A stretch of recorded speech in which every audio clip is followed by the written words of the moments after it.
Hoje, na vertente tecnológica, vamos falar sobre a apresentação do talvez melhor custo-benefício do mercado, o OnePlus Nord CE 5G. Fique aí para ouvir esta notícia e muito mais. Olá, seguidores e ouvintes deste fantástico, inigualável podcast de tecnologia. Eu sou André Silva e esta é a vossa vertente tecnológica.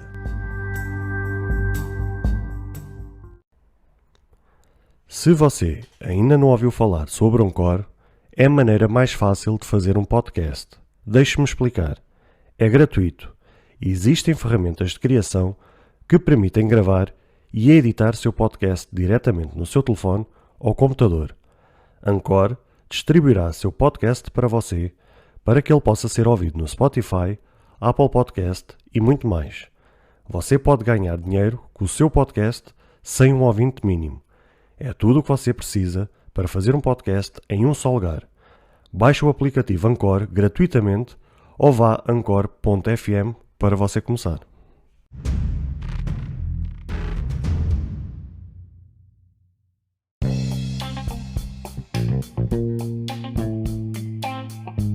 Foi no dia de ontem que a OnePlus apresentou o smartphone que certamente irá agitar o mercado, como talvez já há muito tempo não era feito. Estamos a falar, é claro, do OnePlus Nord CE 5G e, neste caso, este veio substituir o da geração anterior, já que se mostrou ter sido um grande sucesso. E agora a marca lança o seu sucessor para surpreender tudo e todos pelo que oferece e pelo seu preço. Este chega ao mercado com uma tela AMOLED com 6.43 polegadas e uma resolução Full HD+, já com uma taxa de atualização de 90 Hz. Não é verdade, Sr. Apple? Bem, ironias à parte, este smartphone traz um processador da Qualcomm Snapdragon 750G de 8 nanômetros. E para quem não sabe, o G nos processadores significa game, o que traz uma melhor otimização no processador para dar uma melhor resposta aos jogos e não só. É como se o processador tivesse uma espécie de um overclock para dar mais desempenho naquilo que se estiver a fazer. Bem, informações à parte, este smartphone traz banda larga de quinta geração para dar mais velocidade enquanto se navega em dados móveis. Sabemos que em certos países isto ainda é uma grande limitação por falta de implementação de antenas para fazer funcionar melhor o 5G. Mas ainda assim, este smartphone já se encontra preparado quando a realidade do 5G for outra.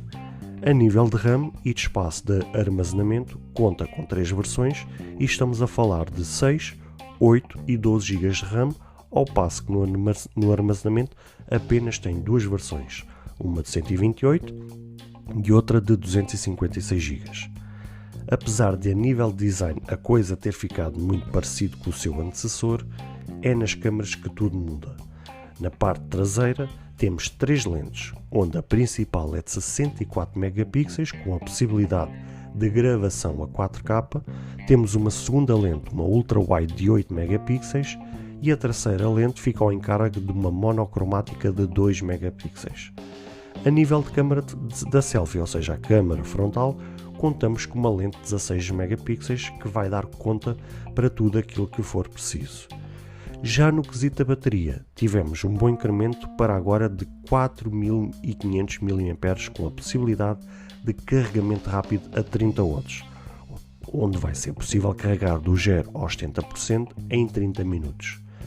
Outro grande destaque vai para o leitor de impressões digitais, que foi colocado sobre a tela, traz também NFC e suporte ao Bluetooth 5.1 em tudo isto por um peso de 170 gramas.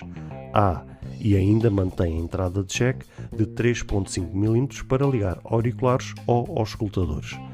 Este smartphone vem equipado ainda com Android 11 e, conhecendo a OnePlus como conhecemos, vai ter suporte por bastante tempo, onde certamente chegará no mínimo até o Android 13, 14, 15 e por aí fora. Falando daquilo que mais interessa a toda a gente, é o preço. Aqui a marca surpreendeu com preços bastante competitivos e já pode ser encontrado no seu site oficial a 299 € na versão 6 GB de RAM e 128 GB de ROM, a 329€ na versão 8GB de RAM e 128GB de ROM, e por último a 399€ na versão 12GB de RAM e 256GB de ROM. E este, meus amigos, foi o smartphone que a OnePlus decidiu lançar, e a minha grande surpresa foi eles neste smartphone terem apostado no processador da Qualcomm, um Snapdragon. Isto porque já anda a circular, e eu já tinha estado a acompanhar alguns rumores que apontam que a OnePlus poderá, no seu próximo topo de gama, apostar num processador MediaTek. E aqui voltamos outra vez à velha questão da MediaTek versus a Snapdragon.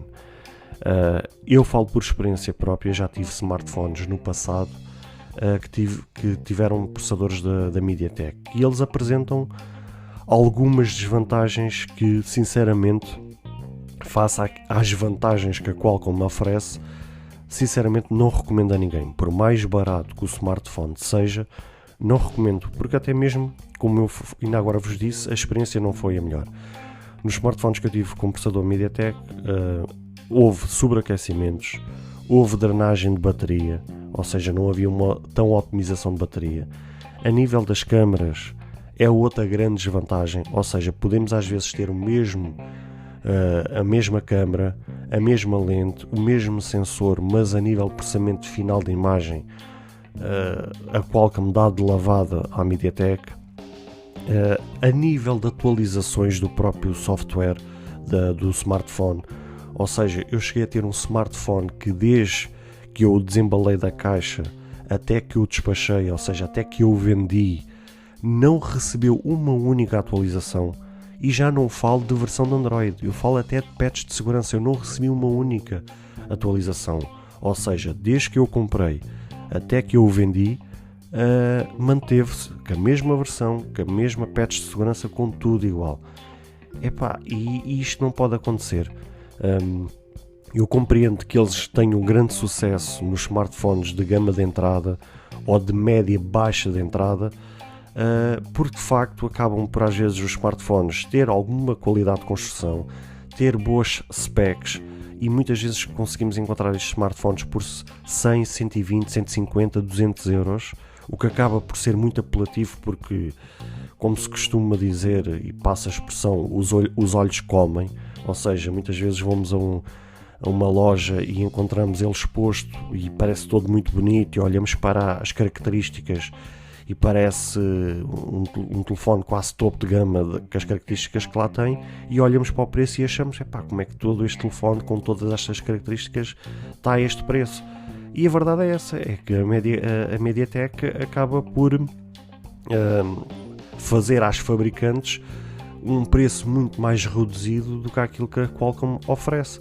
E há anos que a MediaTek se depara com este grande problema, talvez por falta de capital, porque sabemos que o capital da Qualcomm é monstruoso. Eles têm dinheiro para dar e vender, o que permite ter mais funcionários, permite ter mais recursos para perder mais tempo, para implementar melhores recursos, uma melhor otimização nos seus processadores.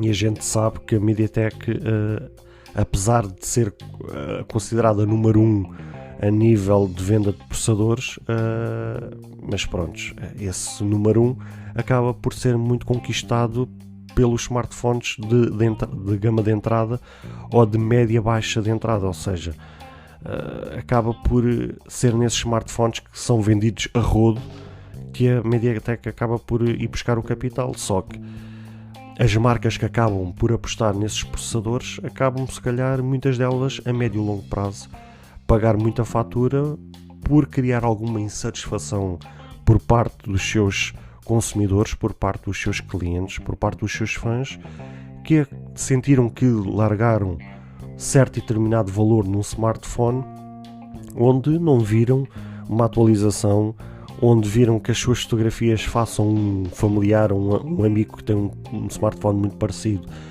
acabam por comparar as fotografias e acabam por ver que ficou muito aquém. E isso a médio e longo prazo acaba por criar insatisfação no próprio consumidor, e acho que é um preço que as fabricantes acabam por arriscar e acabam por vir-se a dar mal. Foi como eu vos disse, a experiência que eu tive não foi a melhor,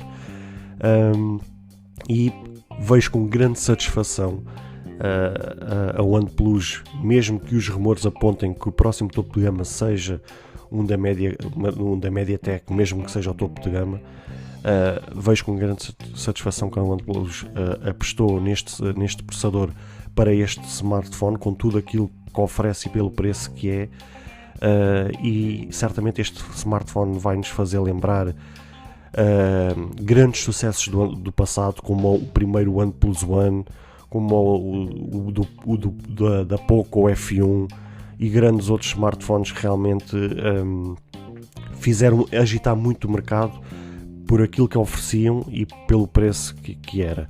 E este vai ser certamente um grande sucesso, fazendo-nos, como ainda agora falei, fazendo-nos lembrar o mítico OnePlus One, aquele que foi considerado por muitos o flash kill smartphone daquela altura, ou o flash chip killer naquela altura de smartphone, e que tantas saudades nos deixou. E sei que ainda há pessoas que ainda hoje em dia ainda têm esse smartphone, mesmo passado estes anos todos, e certamente este vai ser mais um grande sucesso, vai-nos fazer ainda lembrar por alguns anos este smartphone, e justamente por tudo aquilo que oferece, pelo preço que tem e principalmente por ter trazido este processador que vai bater muita concorrência, e que vai fazer muita fabricante, como se costuma dizer, arriar, e certamente vai fazer os números da OnePlus subir muitas a nível das vendas com este smartphone.